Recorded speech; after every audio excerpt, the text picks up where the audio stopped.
hidrofóbicas van a ir hacia un lado y las hidrofílicas van a ir hacia el otro lado. ¿Quiénes van a ser las hidrofóbicas? ¿Las polares o las apolares? Polares. Ok, muy bien, estamos claros en eso.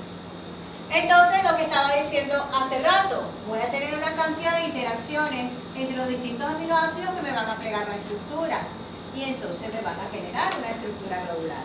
Yo puedo tener una sola proteína que sea grande y actúe como enzima, pero también puedo tener la unión de varias proteínas que entonces me van a funcionar como un complejo proteico, un complejo enzimático. ¿Ok? La siguiente. Fíjense. Nosotros dijimos, ya hemos comentado, lo hemos repetido y espero que se lo graben, este tipo de interacciones, la mayoría de las interacciones que yo voy a establecer para el plegamiento de una proteína, muchas de ellas pueden ser lo que llamamos nosotros interacciones débiles, puentes de salino, ¿cómo se llama? Interacciones hidrofóbicas, pueden ser puentes de hidrógeno. Este tipo de interacción yo las puedo romper con cierta facilidad. Por ejemplo, ya es cuando hablamos nosotros del proceso de desnaturalización de una proteína. Si yo incremento mucho la temperatura a cualquier molécula, no solamente a las proteínas, a cualquier molécula, yo le imprimo calor, ella se va a excitar. Usted cuando tiene calor empieza como que le da piquiña.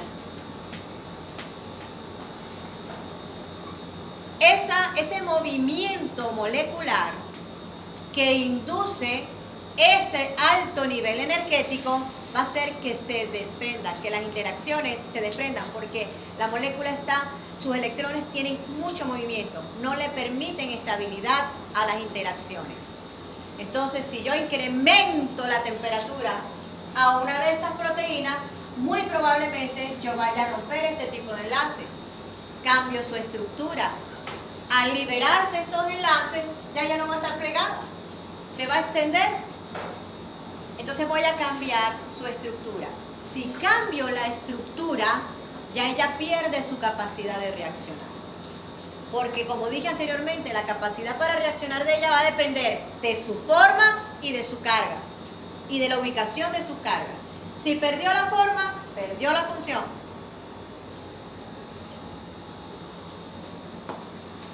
¿Cómo puedo yo también alterar estos puentes de hidrógeno cambiando el pH? ¿Por qué? ¿Por qué? ¿Qué hago yo cuando cambio el pH? Si yo bajo el pH, ¿qué estoy haciendo? Poniendo la sustancia ácida. Ajá. ¿Qué le estoy aportando? ¿O qué le estoy quitando? Si yo disminuyo el pH, ¿qué le estoy aportando? Hidrogeniones. Y los hidrogenes tienen carga iónica positiva. Esos hidrogeniones se pueden ubicar en cualquier parte de esta estructura y me va a alterar y me va a inducir el rompimiento de la molécula. Por eso una forma que yo utilizo para desnaturalizar es agregando ácido. Si yo quiero cuajar una leche, si yo quiero precipitar esa proteína, ¿cuál es la proteína de la leche? La caseína. Si yo quiero precipitar esa caseína, le agrego un chorro de ácido. Vinagre, limón. Cambio la estructura de la molécula. Y precipita. ¿Por qué? ¿Por qué precipita? Porque las interacciones que tiene entre ellas se rompen. Y entonces interacciona con las otras moléculas de proteínas que tiene alrededor. Se hace más pesada y por eso precipita. Si estaba disuelta en el agua, porque tenía interacciones, tenía puentes de hidrógeno con el agua, si yo bajo mucho el pH, empiezo a alterar esos puentes de hidrógeno. Entonces ella va a soltar el agua y se van a unir entre ellas. Va a precipitar, se vuelve insoluble y pesada, precipita. Entonces yo puedo cambiar la estructura de una proteína. ¿De qué manera? Rompiendo esas interacciones débiles. Obviamente hay modificaciones que yo hago que son tan fuertes que yo voy a romper la estructura completa. Si usted cocina el huevo, la albúmina, o sea, no, eso no es reversible. Usted puede hacer cualquier cosa, esa albúmina, ponerle más ácido, volverle a enfriar, congélela. Eso no tiene vuelta atrás. Hay desnaturalizaciones que son parciales y yo, al quitar la fuente, es decir, si yo disminuí mucho el pH, le agrego hidróxido a eso, vuelvo a aumentar el pH un poco y la proteína vuelve a su estado nativo, a su estado natural, porque puede volver a generar las interacciones que tiene. Ahora, si yo rompí la estructura primaria, ahí no hay vuelta atrás, esa desnaturalización no va a ser reversible. ¿Ok? Entonces, quiere decir que si yo cambio la temperatura, que si yo cambio la concentración de hidrogeniones en ese cuerpo de agua, o cambio lo que llamamos nosotros la fuerza iónica, que se lo doy al agregarle mucha sal, o al quitarle totalmente la cantidad de sales que pueda haber allí en el agua, tengo un agua destilada, por ejemplo, yo voy a cambiar la fuerza iónica que tengo de esa agua. Y eso también me va a alterar la estructura de la proteína. Si las enzimas son proteínas, yo puedo denaturalizar proteínas, yo puedo denaturalizar enzimas con temperatura, con cambio de pH y con cambio de salinidad en el agua. Voy a alterar su función. Eso lo utilizamos mucho en el laboratorio. Eso lo utiliza el cuerpecito de nosotros cada vez que se quiere defender de un microorganismo, sobre todo si es una bacteria. Inmediatamente generamos una reacción que da fiebre, aumenta la temperatura. ¿Para qué aumenta la temperatura? Para matar a esa bacteria. ¿Cómo la mato? Desnaturalizando sus proteínas, sus enzimas, inhabilitando sus enzimas. ¿Cuál es el riesgo? Que también altero las mías, o las mías también son sensibles. Por eso dicen, usted no puede superar ni permanecer tanto tiempo con fiebre. Lo que pasa es que yo tengo un bojote de células y son menos la cantidad de bacterias que tengo yo. Entonces, 1, 2, 3, se pueden morir rapidito. Yo puedo matar alguna de las mías, pero voy a regenerarlas.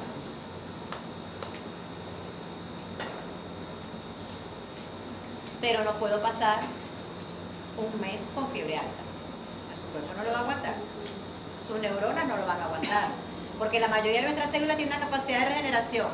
La capacidad de nuestras neuronas de regeneración es limitada y es lenta. Las del hipocampo hasta ahora son las que han demostrado que se pueden regenerar. Hace 50 años atrás decían que no regenerábamos ninguna neurona. Ya no, ya se sabe que sí. Pero hasta ahora solamente se ha demostrado las neuronas del hipocampo. Entonces, usted no quiere matar sus celulitas del cerebro. Entonces, tenga fiebre un ratico, no más. La siguiente, por favor. Entonces, desde ya, cuando nosotros vamos a ver factores que afectan la actividad enzimática, temperatura, pH y salinidad, que son factores que llamamos nosotros del entorno, lo que llamamos nosotros un factor ambiental. Fíjense, cuando nosotros hablábamos de tiempos útiles y vitales, ciertamente nosotros producimos energía. Nuestras mitocondrias tienen la capacidad de generar energía a partir de la grasa, a partir de proteínas, a partir de azúcares. Comenzamos a metabolizar en el citoplasma y sigue en la mitocondria. Pero necesita, ¿a qué velocidad lo estamos generando? 9 por 10 a la 20 moles de ATP por segundo. Por segundo. ¿Quiénes hacen que eso sea a esa velocidad? Las enzimas. Quitamos las enzimas, ni una por segundo. Ni una por segundo. Entonces, todos los procesos que se dan en todo nuestro organismo, todo, aquí no está el cerebro, pero está incluido, todo necesitamos energía disponible a esta velocidad. Y eso lo hace posible las enzimas. La siguiente, por favor. ¿Qué características tienen las enzimas? Fíjense que nosotros inicialmente, lo primero, la mayoría son de naturaleza proteica, salvo ciertas excepciones que dijimos que eran de naturaleza ribonucleica, es decir, ácido ribonucleico, ARN, que es lo que llamamos nosotros la ribosima. Pero ese es un 0,001% de las enzimas que tenemos en el organismo. Su actividad catalítica depende de su estructura, su conformación, que es lo que le da la forma, y los grupos funcionales que tenga. Eso ya lo hemos repetido. Disminuye la energía de activación de una reacción, lo explicamos, incrementando su velocidad de 10 a la 5 a 10 a la 9 veces. Algunos libros tienen esta referencia, pero hay libros que referencian hasta 10 a la 17 veces. No quise ser exagerada aquí, pero eso está referenciado y está documentado. son específicas para el sustrato y la reacción. El hecho de que tengan una forma y que tengan sus cargas ubicadas en ciertos puntos hace que sean muy específicas sobre el sustrato que ellas van a reaccionar. Es decir, sobre la molécula que ellas van a intervenir para que tenga una reacción. Dijimos que le íbamos a llamar nosotros como una llave y una cerradura. Lo que pasa es que nos enseñan a nosotros en bachillerato es que es un modelo tipo llave-cerradura. Lo que pasa es que no es tan exacto ni tan preciso. ¿Ok? Ya vamos a ver por qué. Son específicas para el sustrato y para el tipo de reacción. ¿Por qué? Porque yo tengo muchas enzimas que pueden reaccionar con la glucosa. Unos las van a oxidar, unos le van a agregar un grupo fosfato, otros le van a quitar un hidrógeno. Entonces, dependiendo de la enzima, va a tener una interacción distinta con ese sustrato. Yo puedo tener varias enzimas de esos que trabajan con la glucosa, pero cada enzima distinta le va a hacer algo a la glucosa completamente diferente. Usted puede tener 3, 4 novias y cada una es distinta y usted se las llevaba diferente con cada una de ellas. Con una fue con la que se casó. O decidió que no se quería casar y se metió a cura. Pues, ¿cuántas veces no pasa? O al revés, se metió a monja y decidió que eso no era. Eso no era. Entonces usted puede tener muchas interacciones, pero ¿cuál es la efectiva? Las enzimas tienen una interacción efectiva para el sustrato y para el tipo de reacción. Yo tengo novios que terminaron siendo amigos, muy buenos amigos. Tienen que ser inteligentes para que queden como amigos y no como enemigos. Y lo primero es no portarse mal. Pero quedaron como amigos, no funcionaron como novios, pero son amigos, somos amigos. Entonces, puede ser que el sustrato le sirva, pero no para una reacción específica, sino para otra, que también es funcional. No, los amigos hasta duran más que los novios. Hasta duran más que los novios, no, duran más que los novios. Los amigos son para toda la vida. Algunos. Amigos. Si usted sabe ser amigo, pues esos son para toda la vida. Yo puede ser que tenga 10 años que no vea al amigo mío, pero cuando lo veo, lo adoro y lo quiero y la misma confianza de siempre. Su actividad puede ser regulada. Fíjense que ya hablamos nosotros nada más de factores ambientales que pueden alterar la capacidad funcional de una enzima. La temperatura, el pH o la fuerza iónica del agua. Llamamos salinidad. No vamos a decir fuerza iónica para no enredar. La salinidad que tenga yo en ese entorno. Ya eso me dice a mí si la enzima va a ser funcional ahí o no. Eso es una manera de controlar y de regular la actividad enzimática. Si yo quiero acelerar una reacción, voy aumentando un poquito la temperatura, un poquito nomás, para no desnaturalizarla. Simplemente para incrementar un poquito la energía y el movimiento sea más rápido y la reacción se dé un poco más rápido. Si quiero disminuir la velocidad de esa reacción, enfrío. Eso se utiliza mucho. Si yo quiero ver etapas de una reacción, que todo se dé normal, pero la enfrío un poquito, para que me dé chance de detectar todos los sustratos que se van generando. Para que la reacción sea más lenta. Porque así como la actividad molecular que le doy yo al ponerle calor, la voy elevando, si le voy quitando calor, esa actividad va disminuyendo. Lo mismo que pasa con el agua, cuando la voy a congelar. El agua está formada por átomos y moléculas. Lo mismo. Entonces, hasta ahora hemos visto eso, pero tiene muchas formas de regular, de ser regulada. No altera el equilibrio de una reacción. Como les dije inicialmente, la reacción va a ocurrir a su velocidad. ¿Qué es lo que va a hacer la enzima? Va a entrar ahí para que eso se dé más rápido, pero no va a ser que la reacción se dé al revés, no se dé así, sino que se dé así mucho. No. Le va a facilitar el camino para que eso se dé más rápido. Y la enzima tiene algo muy particular.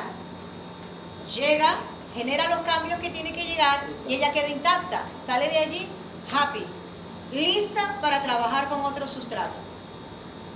Durante la interacción, ella puede alterarse químicamente, durante la interacción. Pero cuando ya ella generó el cambio, mágicamente, no es mágicamente, químicamente, va a quedar igual que como entró en esa reacción. La interviene, pero ni la cambia, lo que hace es que sea más rápida, ni cambia ella. Durante el proceso sí va a generar algunos cambios en la enzima. Pero cuando esa reacción termina, ella queda como estaba inicialmente. Aquí no ha pasado nada. Ese no es como uno que uno se arruga, no. Ella queda igualita, idéntica. No ha pasado nada. Ok, la siguiente. Las propiedades se las tienen que aprender. No, yo vivo soplando los exámenes. Viene el examen y... Pero en este grupo hay gente buena. Ya me di cuenta. Pero desde la primera clase me di cuenta. Ojo, ojo. Hay gente que es calladita y es buena. También lo supe. Están así. Pero en ese cerebro ocurren cosas maravillosas. Mientras está aquí está prestando atención. No está pensando en la novia que le recordé hace ratito. Ok, pues el novio. Enzimas. Estructura de una enzima. Ya habíamos mencionado que era de naturaleza proteica, que podía ser una estructura de una proteína sola que fuera muy grande, pero ella solita puede tener actividad enzimática catalítica. Ella solita es suficiente, pero hay otras que no, que necesitan colaboración. Entonces, vamos a formar lo que llamamos nosotros enzimas conjugadas. Es decir, se van a unir a otro para tener una función catalítica mucho más eficiente. A la que es una enzima simple, es una estructura proteica, como acabamos de hablar. Pero a las conjugadas la llamamos holoenzima, con H. Esa holoenzima va a estar formada por su parte proteica. Todas las enzimas sabemos que el 99.999% son proteínas. Va a tener su parte proteica, que la vamos a llamar apoenzima o apoproteína también.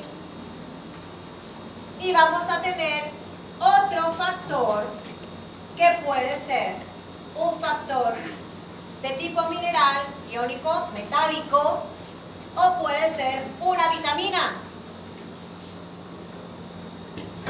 Perdón. Adelante. Cuando el cofactor es una vitamina, la llamamos coenzima.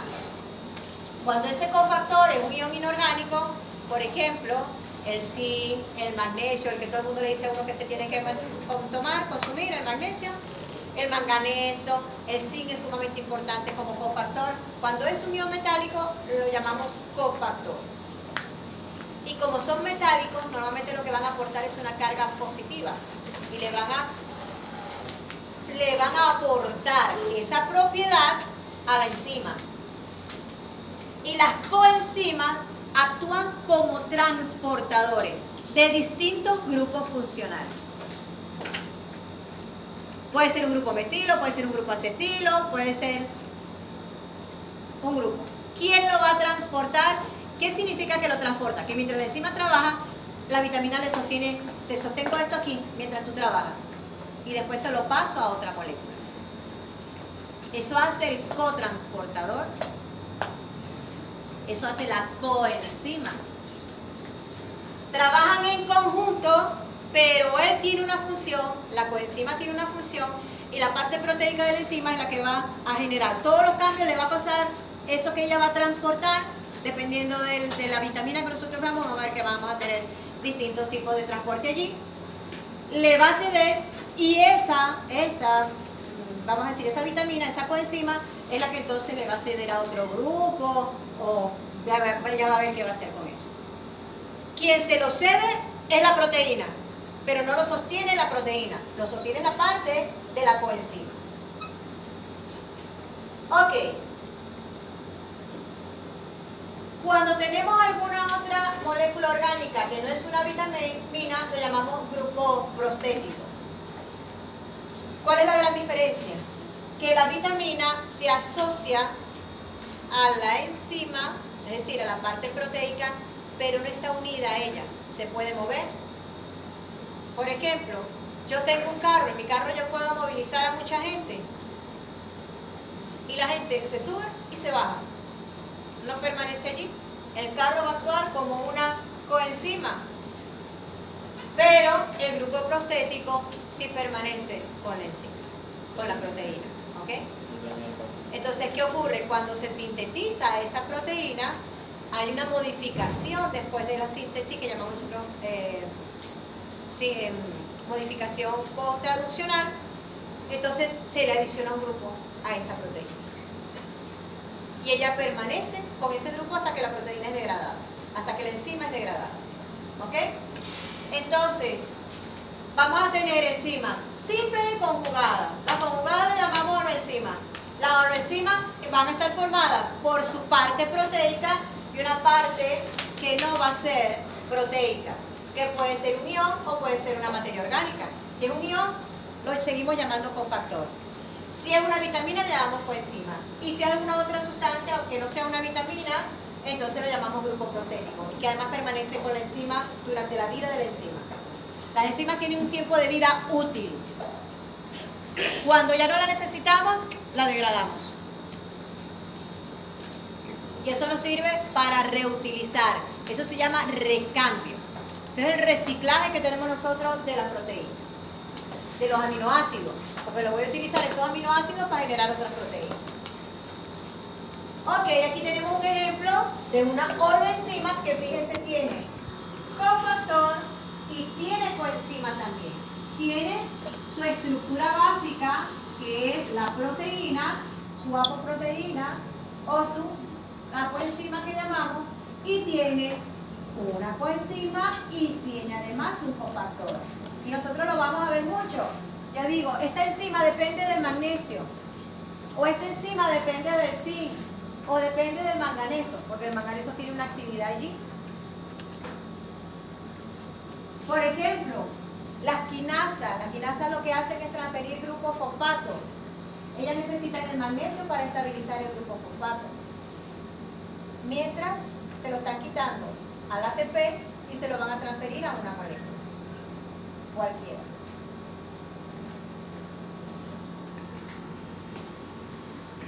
La siguiente, por favor. Ok, dijimos que las coenzimas eran vitaminas. Dependiendo de la vitamina, aquí tienen un cuadrito con las vitaminas y lo que es cada una. La vitamina C, el ácido ascórbico. Nosotros vamos a ver principalmente casi todas las del complejo B. La 1, la 2, la 3, la 5, la 6 y la 8 también. Y el tetridofolato también lo vamos a ver, el 9. La cobalamina, vamos a ver. Depende cómo vayamos evolucionando. La cobalamina está en muchas reacciones biosintéticas. Ok. Por ejemplo, tenemos de coenzima biocitina, que va a transportar dióxido de carbono. La coenzima A la vamos a ver hasta el cansancio, que va a transferir grupos acilo. ¿Qué es un grupo acilo? Un grupo de 2 carbonos. Vamos a irle quitando grupos acilo. Lo que generamos a partir de la glucosa por decarboxilación del piruvato, les estoy hablando en chino ahorita, pero vamos a ver el metabolismo que vamos a generar unos grupos acilos que son sumamente importantes, que son los que entran en el ciclo de Krebs. Quien se los lleva es la coenzima.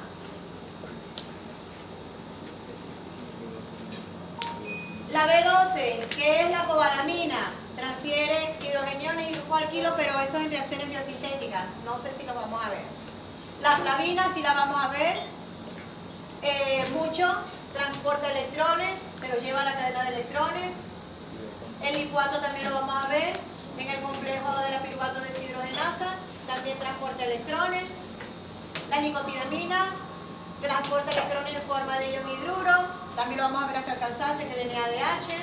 El piridoxal fosfato también. Cada vez que hagamos una reacción de transaminasa en el metabolismo de la proteína, vamos a ver al piridoxal fosfato, que lo que hace es transportar grupos aminos.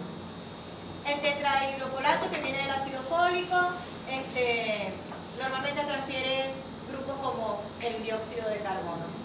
Y la tiamina pirofosfato, que transporta grupos aldehídos, grupos funcionales. La siguiente.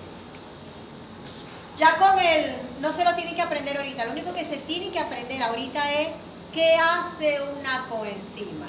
Transporta grupos funcionales. Eso es lo que tienen que saber ahorita. Cuando nosotros metamos con el metabolismo, vamos a ver cuáles son las que vamos a ver y nos va a interesar en ese momento las que vamos a ver.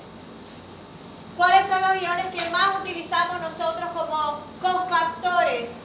Cobre, hierro, potasio, magnesio, lo vamos a ver muchísimo. Manganeso, molibdeno, níquel, zinc también lo vamos a ver mucho.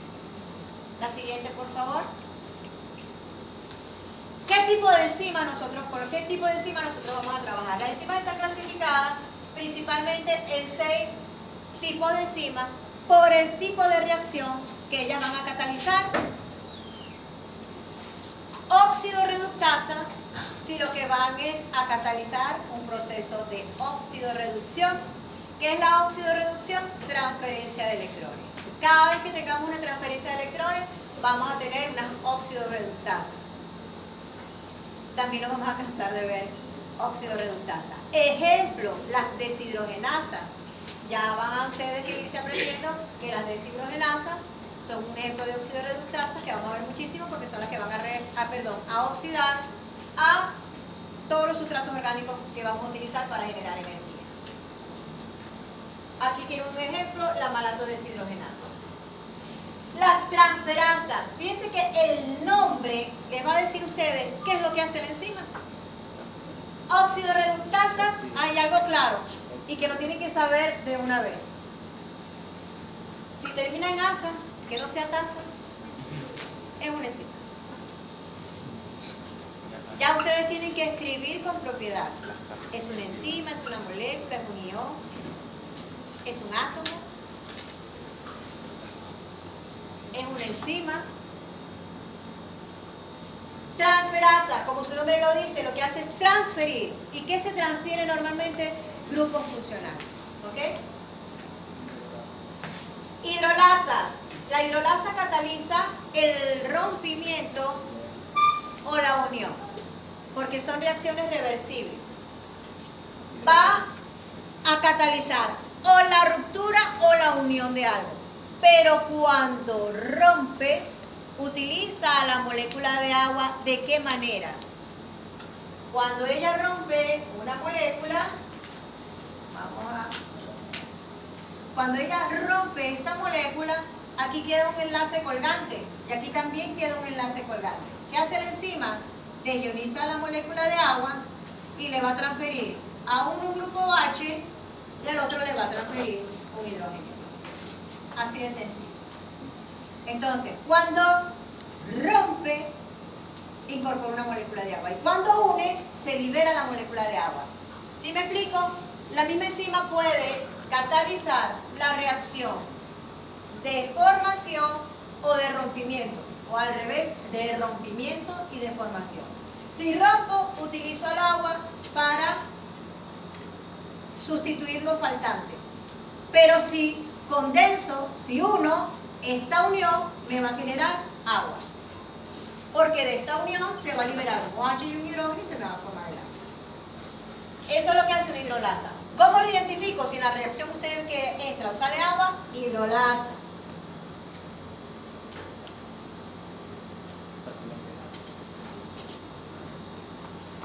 Liasas. Catalizan rompimientos no hidrolíticos. ¿Cómo la diferencio de la hidrolasa? Sencillo. En la reacción rompí o generé y no hay ni entrada ni salida de agua, liasa. Pero si hay entrada o salida de agua, hidrolasa. ¿Oído al tambor con eso? Pero cuando lo veamos vamos a explicar el ejemplo. Porque las hidratasas hacen algo diferente. Y te dice, ¡ay, hay agua! Bueno, pero no es exactamente. Las isomerasas es lo más fácil. O sea, lo más sencillito es identificar una isomerasa. La isomerasa lo que hace es inducir un rearreglo en una molécula. O sea, ponte tu oxígeno para allá, el hidrógeno me gusta más aquí o el carbono aquí, cámbiamelo de lugar. Cambia un grupo funcional de lugar, pero no sale ni entra nada de esa molécula. Ni le quito ni le pongo. Solamente hay un rearreglo allí. Como uno en su casa. Limpié y moví la silla para acá, el mueble me gusta aquí, pero usted no botó nada, ni compró nada. Ni gana ni pierde átomos. simplemente van a cambiar de posición. Y las ligasas también, normalmente ellas están participando en procesos de reacción, pero pasa algo. También puede ser de rompimiento o de composición. ¿En qué se diferencia de la hidrolasa? No tengo entrada y salida de agua.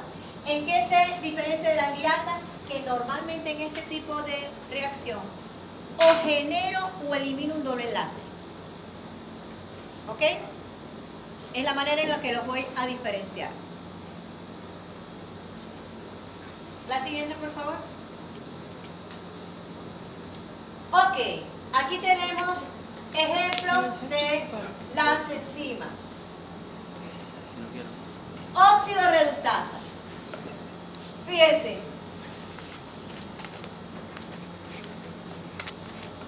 Esto que está aquí, para los que no lo ven, NAD, tiene entre paréntesis un grupo fosfato, una P. ¿Por qué? Porque puede ser NAD o puede ser NADP. Todo depende de la enzima. Esto actúa como una coenzima y es un transportador de electrones. En un proceso de oxidorreducción, yo estoy quitando o poniendo electrones.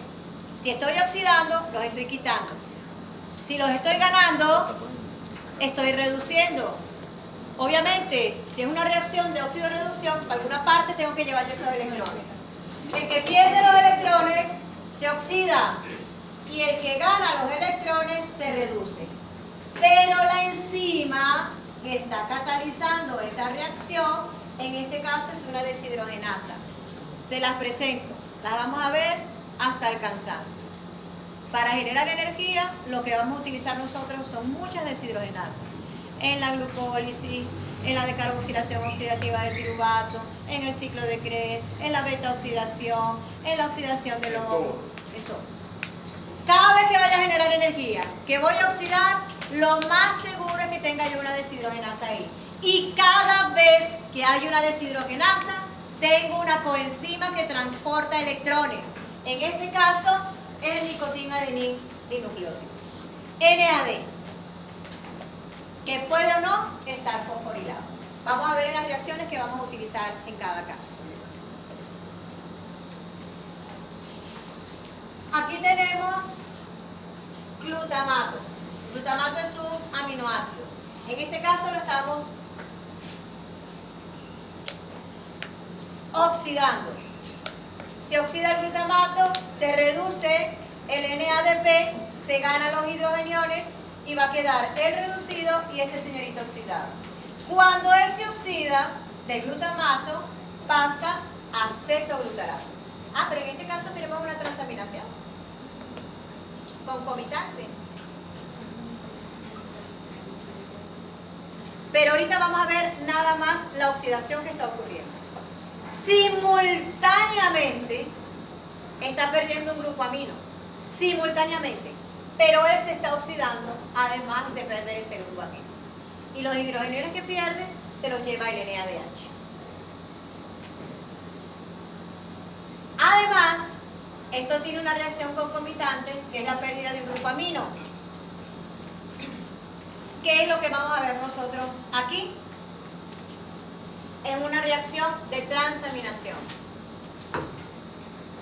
Me voy otra vez para este lado.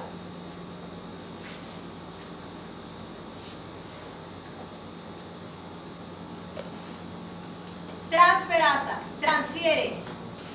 ¿Qué vamos a transferir nosotros?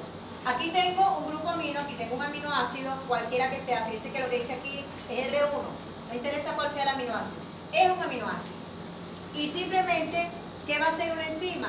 Yo voy a tener una aminotransferasa que me va a transferir un grupo amino. Su nombre lo dice, aminotransferasa. Va a transferir un grupo amino. Voy a tener en este caso dos sustratos. Uno al que le voy a quitar y el otro que lo va a recibir. ¿Quién se lo quita? La enzima induce la transferencia del grupo amino. Se lo quito a uno y se lo voy a transferir al otro. Lo voy a cambiar los dos.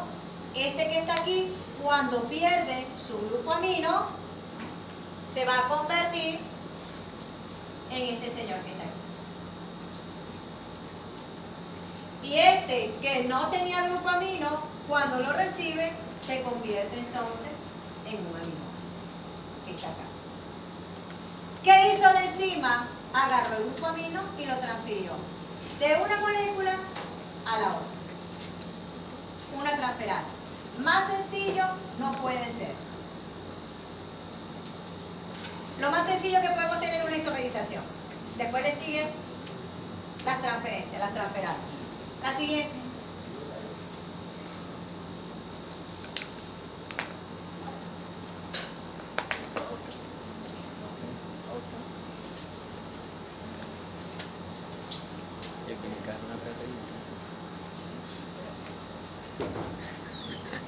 Hidrolasa, liasa, la siguiente.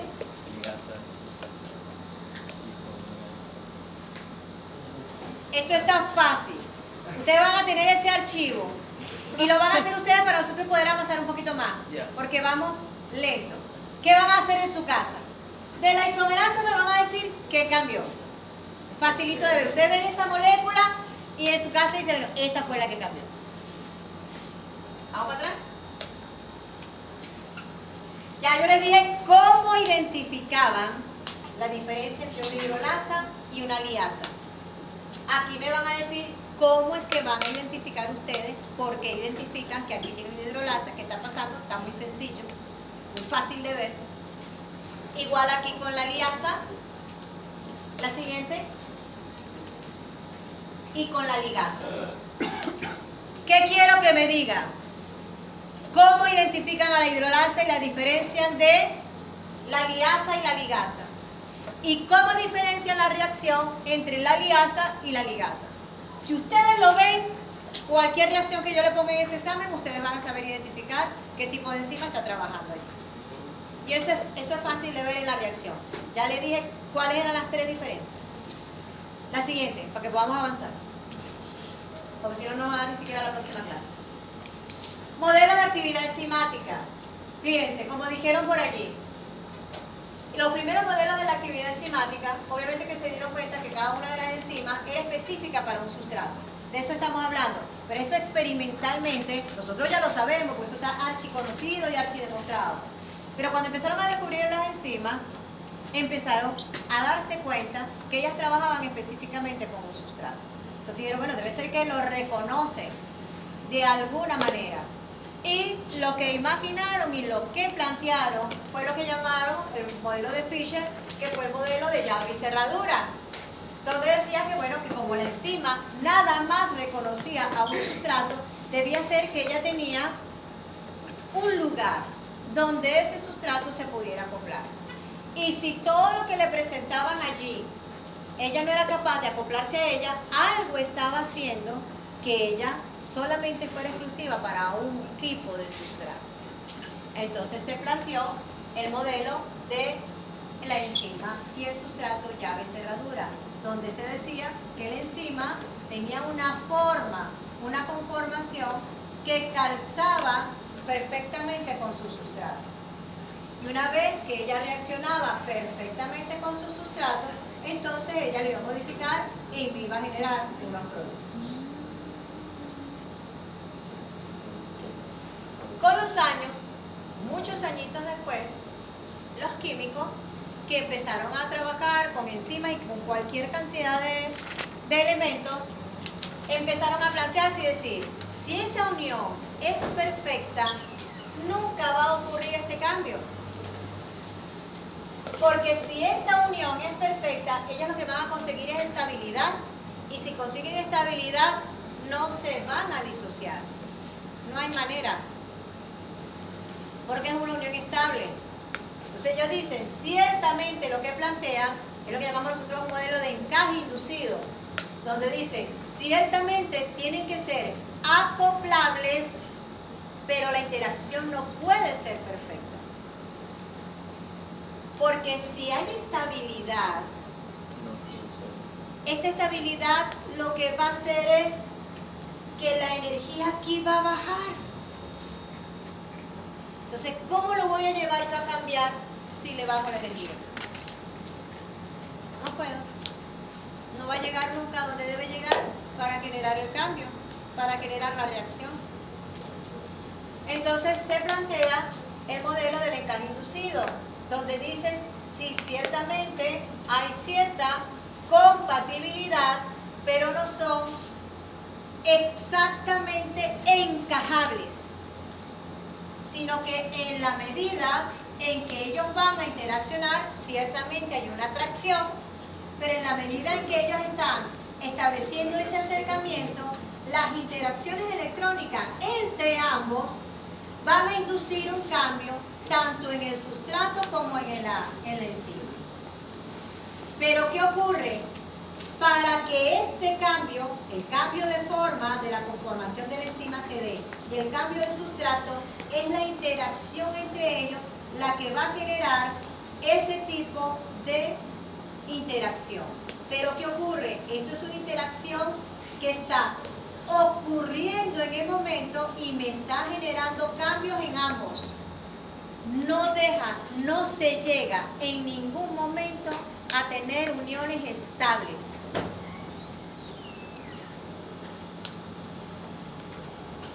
Entonces, en la medida que va ocurriendo el acoplamiento, hay un momento en que están cercanas, pero las interacciones no dejan de ocurrir y se va llevando a que se genere el cambio definitivo para la formación del sustrato.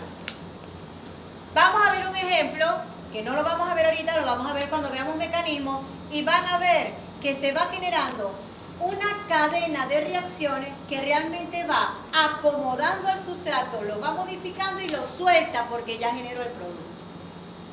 En ningún momento esa interacción llega a ser perfectamente estable. La siguiente. ¿Qué hora es? 11:20. Ajá, estamos a buen tiempo. Ok. ¿Cuáles son los ejemplos que se habían plasmado inicialmente? Y lo que habíamos hablado desde el punto de vista energético. Para que un sustrato, dijimos que ya no le íbamos a llamar reactante, sino que le vamos a llamar sustrato, me genere un producto, tiene que haber un cambio en él. Y para que se genere el cambio, yo tengo que cambiar mi estado energético. Yo tengo un estado energético aquí, pero yo debo tener cierto movimiento molecular para que se dé la formación del producto.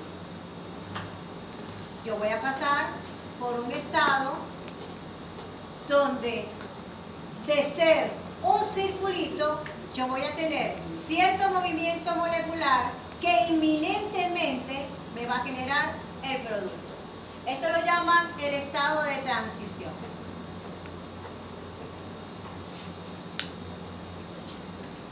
Es como el momento culmen en el que lo único que queda es generar el producto. No hay marcha atrás, porque se alcanzó el grado de modificación molecular que me llevó al cambio.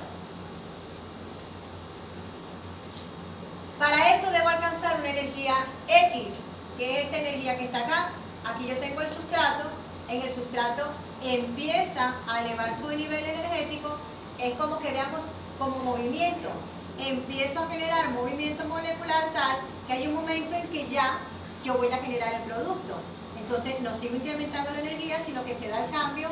Y en el momento que se da el cambio, hay un descenso en esa energía. Nosotros un poquito más adelante vamos a ver que cuando esa energía desciende y la energía que tiene el producto es menor que la que tenía originalmente en el sustrato, esta es una reacción que se da de forma espontánea.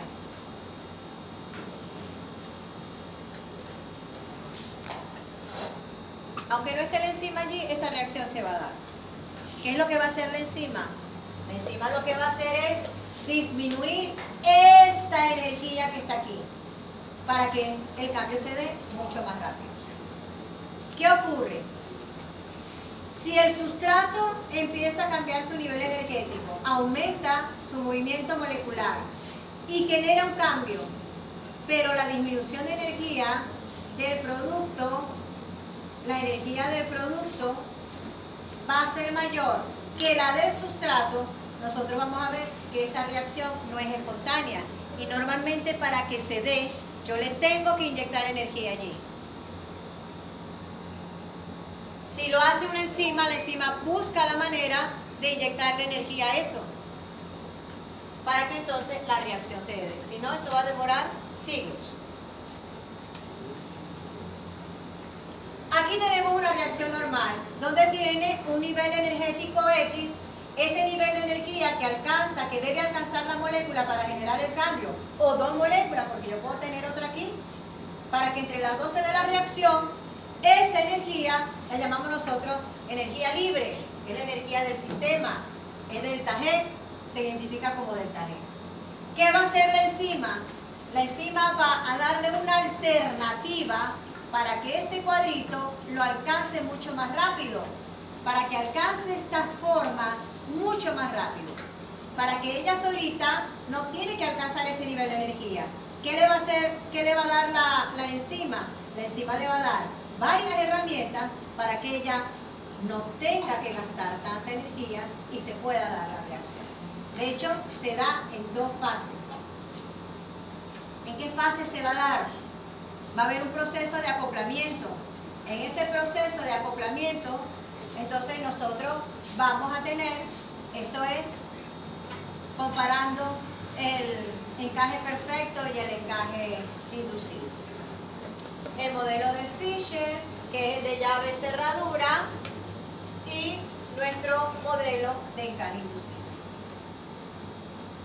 En el modelo de Fischer, que dice, ciertamente va a ocurrir, ellas van a encajar perfectamente y encajan tan perfectamente, sus cargas iónicas son perfectas, que lo que ella va a tener aquí es una gran estabilidad. A esto que está aquí va a llegar muy fácilmente, porque son perfectamente acopladas.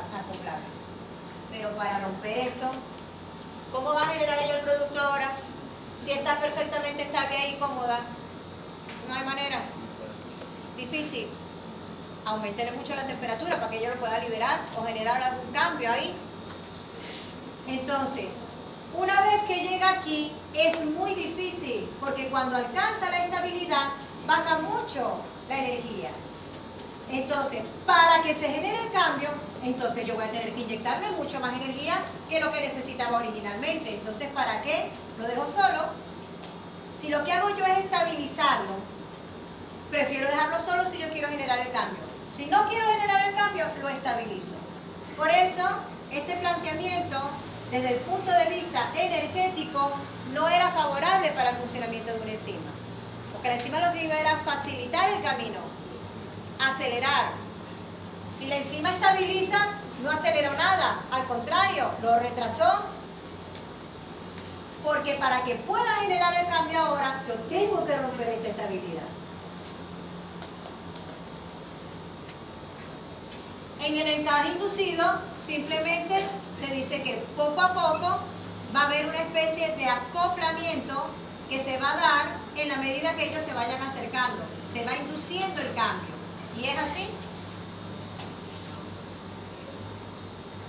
Ellos se van a generar, se van a ir, va a haber un proceso de acople, no voy a tener un acople perfecto, sino que la enzima va a empezar a inducir cambios en ese sustrato.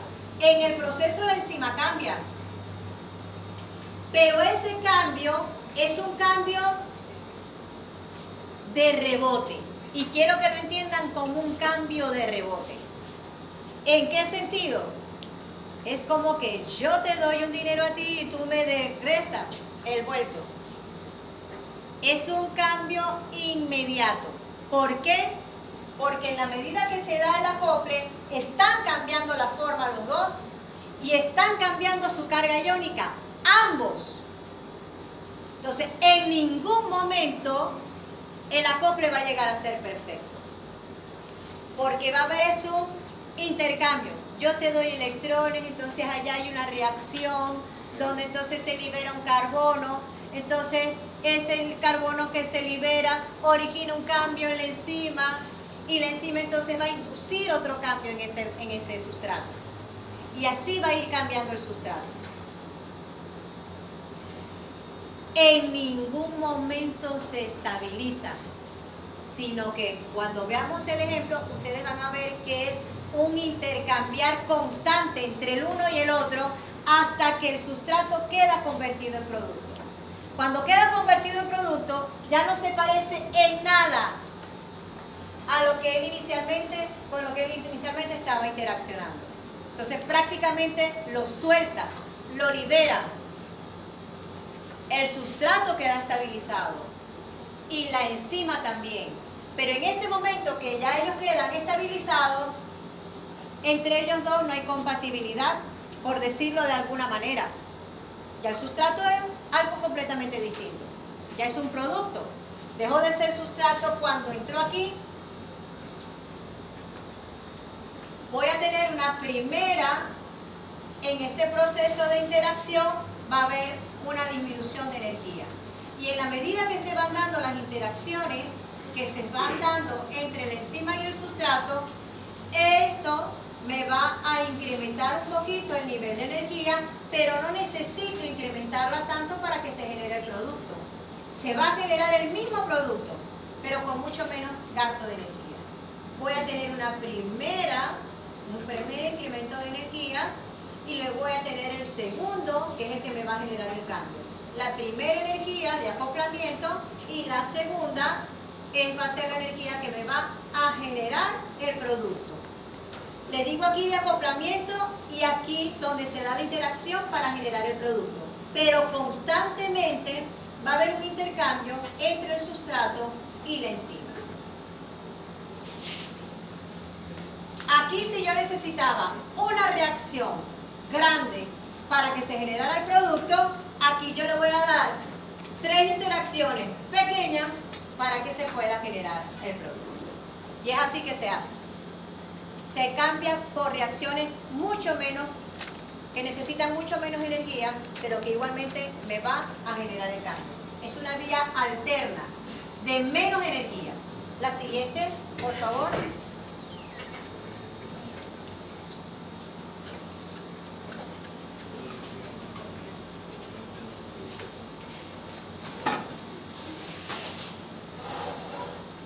Lo primero que vamos a tener nosotros va a ser esa energía que necesitamos para que se induzca el acople, es lo que llamamos nosotros esa energía de fijación.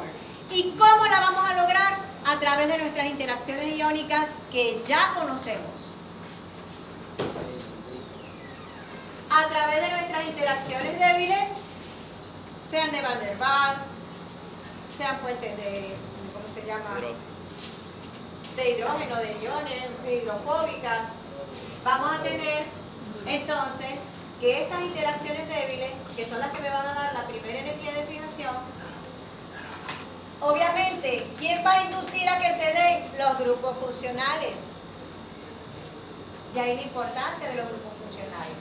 ¿Qué van a hacer? Van a disminuir la entropía inicial del sistema.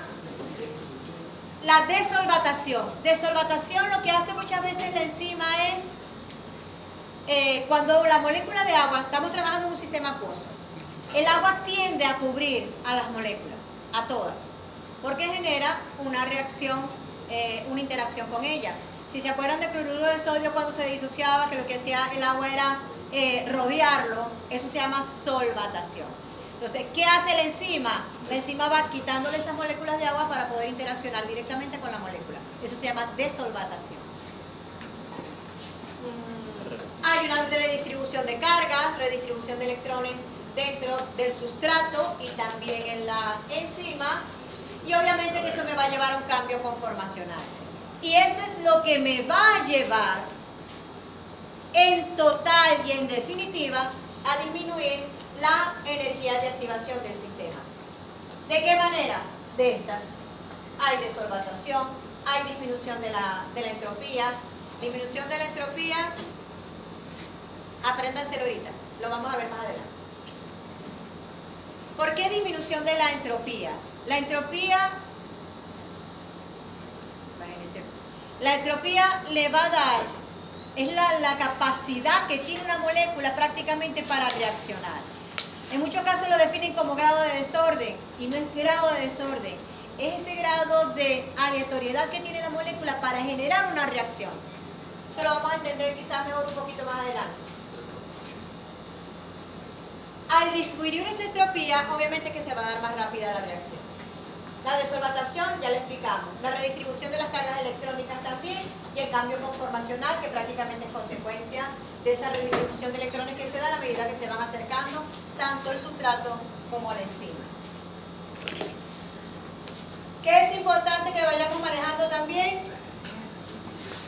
La enzima, ya dijimos que podía ser una holoenzima y que podía tener un cofactor, una coenzima. Ella va a tener varios sitios de acción. Por eso necesita muchos grupos funcionales. El primer sitio que nosotros vamos a ver ahorita es lo que llamamos el sitio activo de la enzima, que es el lugar por donde va a reaccionar o va a generar el cambio en el sustrato. Ella va a unirse a ese sustrato y le va a inducir unos cambios. Ese lugar donde induce los cambios es lo que yo llamo el sitio activo de la enzima.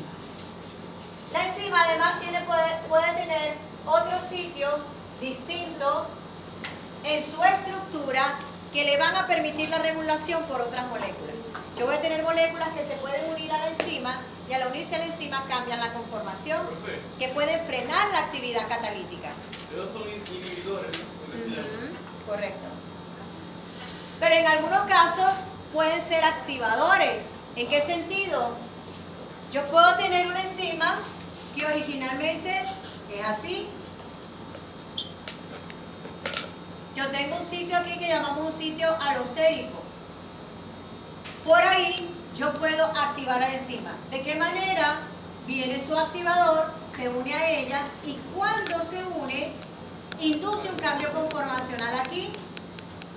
Y puede ser que al cambiar de forma, entonces se asemeje un poquito más a su sustrato. ¿Ok? Que el sustrato sea algo así. Esto lo llamamos activador. Pero cuando yo tengo un sitio donde el que se va a unir cambia la conformación y evita que la enzima sea un sustrato, entonces yo lo llamo inhibidor o represor. Vamos a llamarlo inhibidor porque el represor es cuando está actuando a nivel de ADN. En los represores, hablamos de represores cuando hablamos de inactivación del ADN para la expresión genética. Aquí hablamos de inhibidor o activador. ¿Ok? ¿Puedo activar o puedo inhibir? No todas las enzimas tienen estos sitios para controlar su actividad. Pero todas sí tienen su sitio activo. ¿Ok?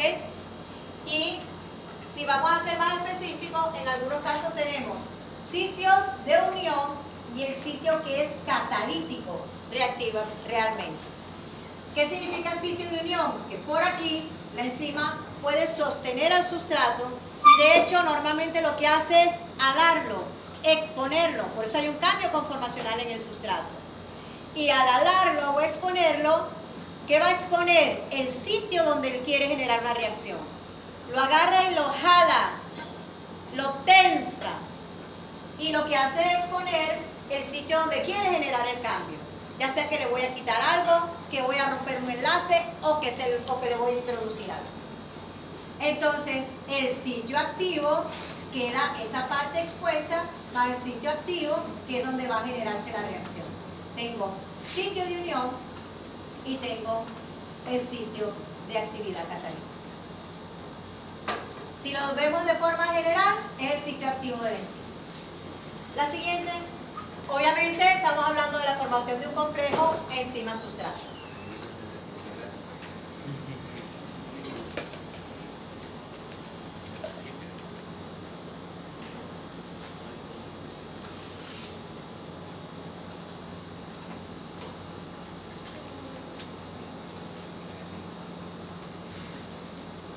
Fíjense, como muy bien lo vimos ahorita, y lo había adelantado un poquito, nosotros tenemos normalmente una reacción que se da de manera natural, no tengo ninguna enzima ahí que lo esté generando. Voy a hablar de una reacción en general. Cada reacción tiene una energía de activación. Si ese sustrato, puedo tener uno o puedo tener dos que me van a reaccionar, como ustedes quieran ver la reacción, no hay ningún problema. Ese sustrato me va a generar un producto y necesita alcanzar una energía tal que me vaya que tenga como consecuencia la generación del producto. Si esa energía que alcanza el producto es menor que la energía del sustrato, decimos que la reacción es espontánea, se va a dar rápido y fácilmente, no requiere inversión de energía. Pero, que es este caso que tenemos acá, pero si el producto tiene una energía mucho menor, que el sustrato, perdón, tiene una energía mucho menor que la del producto, esta es una reacción que no se va a dar de forma espontánea. Yo necesito que ese sustrato alcance una energía tan elevada, mucho más elevada que la que tenía él inicialmente, que cuando se da la reacción, el producto que se está generando, él tiene mucho más energía que lo que él tenía originalmente. ¿De dónde Carrizo va a sacar esa energía? Si no la tengo originalmente. Quiere decir que aquí yo le tuve que inyectar energía. Yo se la puedo inyectar de muchas maneras. La más fácil que ustedes puedan visualizar es aumentando la temperatura, aumentando el calor. Pero yo le puedo aportar una molécula energética que tenga muy alta energía. Por ejemplo, los grupos fosfato. Y eso es lo que hacemos nosotros con el ATP. El grupo fosfato tiene una energía muy elevada. Entonces, yo le puedo colocar a mi sustrato, le puedo pegar un grupo fosfato, que va a hacer que él agarre mucho más energía como molécula. Y va a incrementar el nivel de energía para poder generar el cambio. Porque si esta energía que yo tengo aquí es mayor que esta, ¿de dónde la sacó? Del entorno. El entorno tiene que dar energía. Este tipo de reacción no es espontánea. Tengo que sumar energía. ¿De qué manera? Ya les dije, por ejemplo, aumento temperatura o le paso un grupo energético.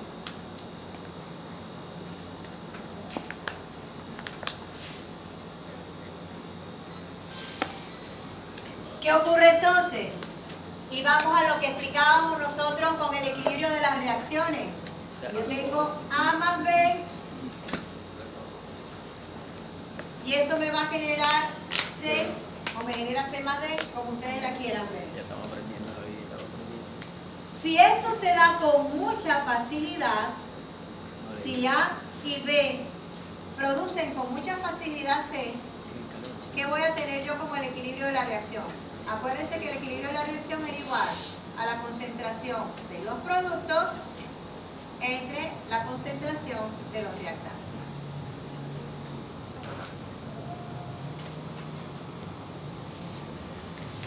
¿Qué me dice a mí el equilibrio de la reacción? Si se va a desplazar en este sentido o se va a desplazar al revés.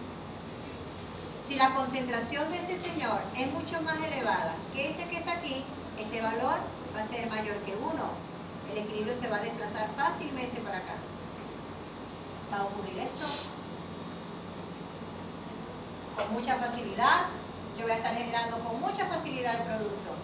Quiere decir que yo tengo un alto nivel energético. Para que este equilibrio se desplace hasta acá, esto tiene que tener energía elevada, más elevada que aquí. Con facilidad pasa para allá. El equilibrio va a ser mayor que 1. Este caso es todo lo contrario. Yo voy a tener, como esto se da, como A más B casi no producen C, el valor de C va a ser bajito y el de A y B va a ser más elevado. Cuando yo tengo esta relación matemática, esto va a ser menor que 1. Quiere decir que este equilibrio de reacción no se va a desplazar para acá. Normalmente va a tender a ser lo contrario. Esto que está aquí es lo mismo que está aquí.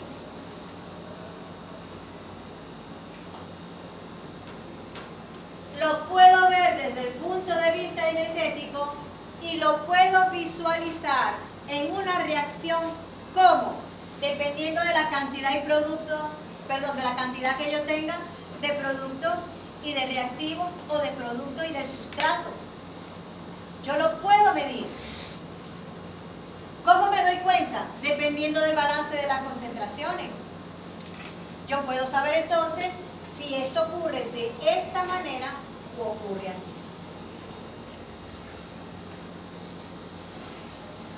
Eso es la relación entre el equilibrio químico y el nivel energético de una reacción. Vamos adelantando porque nos vamos a meter un poquito más adelante con algo de Dios.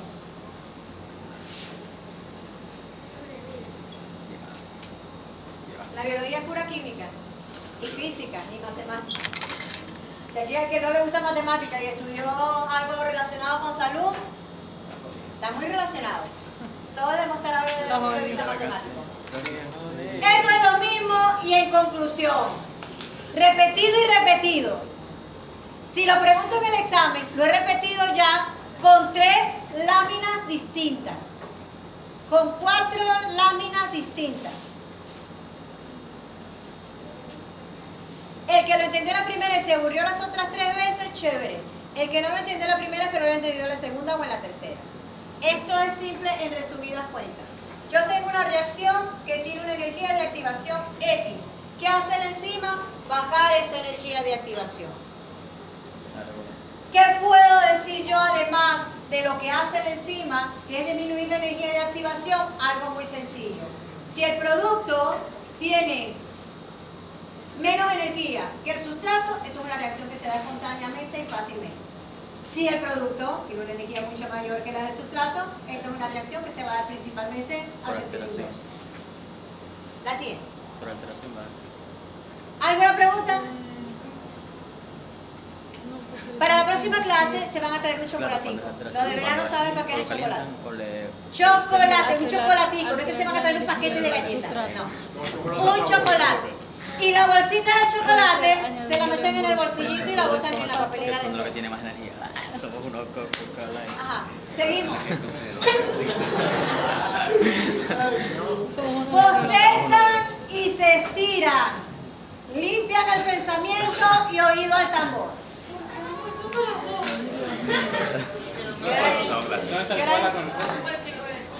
Ok.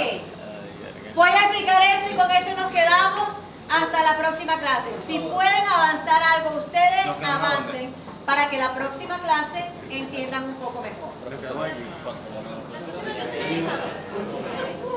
No, porque no hemos terminado la unidad. Con las exposiciones nos demoramos un poquito. Ay, no, vamos a escuchar el profesor. Ya va, voy a explicar algo un momentico. Somos como 6 minutos. ¿Qué hora me dijiste que eran? 11:41. Profe, No. ¿va a pasar la clase por Sí. No. Profe, no haga clases Háganle caso virtuales. más alto. Ya no haga clases virtuales, no me gusta. No aprendo. Oído al tambor. No aguanto, ¿no? Cuando nosotros hablamos de cinética, Cine. ¿de qué estamos hablando? De cine y matemáticas. No dije de cinismo, dije cinética, movimiento. ¿Y qué es el movimiento? Muy bien, ¿para qué dijo movimiento? Desplazamiento. Sí. ¿El? desplazamiento de algún organismo. El movimiento. Puede ser desplazamiento de algo. ¿Y cómo medimos nosotros el desplazamiento? Velocidad. ¿Y cómo medimos la velocidad? Con el tiempo y la aceleración. Con el tiempo. Más alto. ¿Qué cambia en el tiempo? La velocidad. La hora. Me están diciendo velocidad. Si aumenta o disminuye. ¿Cómo mide usted la velocidad? Con el reloj. ¿Cómo mide la velocidad? No te estoy preguntando cómo hacer la medición. Ah. ¿Qué medidas tiene la unidad? ¿Qué unidades tiene la velocidad? Ah. No, Segundo, minuto, horas, ¿no? ¿Qué medidas tiene la velocidad? ¿Qué unidades tiene la velocidad? 9 minutos, horas. Distancia del tiempo. Usted no dice kilómetros por hora. Si va en un carro, si va caminando serán metros por segundo. Es el cambio de posición en el tiempo. Si nosotros vamos a medir cinética enzimática, ¿qué hace una enzima? Cataliza una reacción. Entonces, ¿qué voy a medir yo en el tiempo? ¿Metros? ¿Kilómetros? No.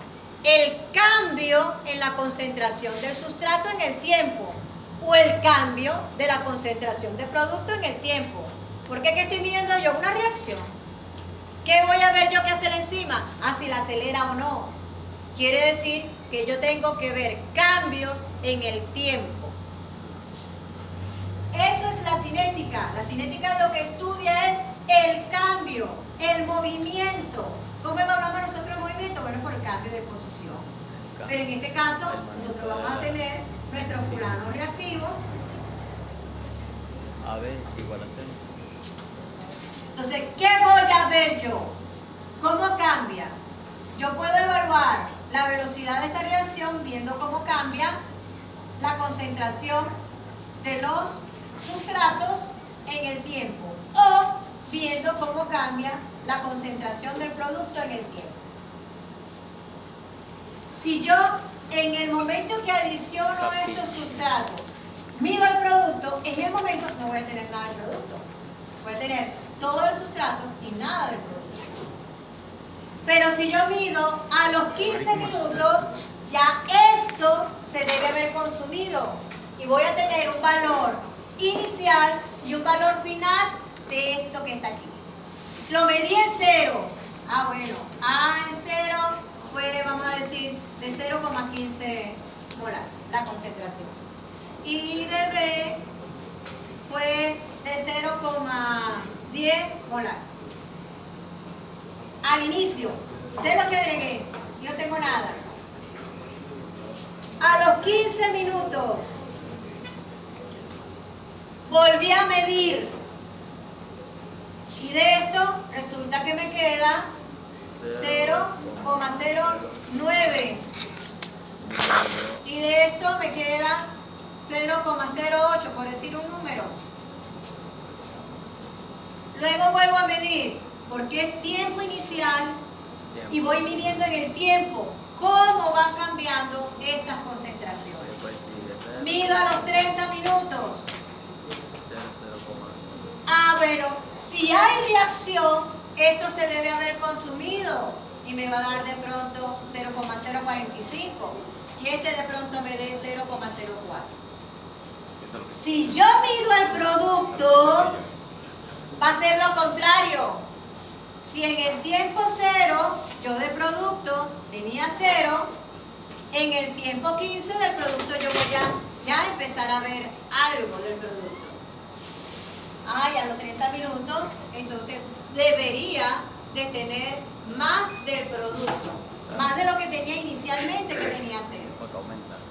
Entonces, esta diferencia o del producto o de mi sustrato es lo que me va a dar la cinética a mí, la velocidad de cuánto se está consumiendo esto en el tiempo, por minuto, por segundo, como lo quiera calcular, o cómo se me está produciendo esto en el tiempo. Eso mide la velocidad de una reacción. ¿Cuánto se consume en el tiempo o cuánto genero en el tiempo? ¿Cuánto genero del producto o cuánto consumo del sustrato? Me va a decir a mí a qué velocidad se está dando esa reacción. ¿Quedamos allí? Sí. Vamos con una exposición, falta una persona a la exposición. Estaba justificada su ausencia al principio.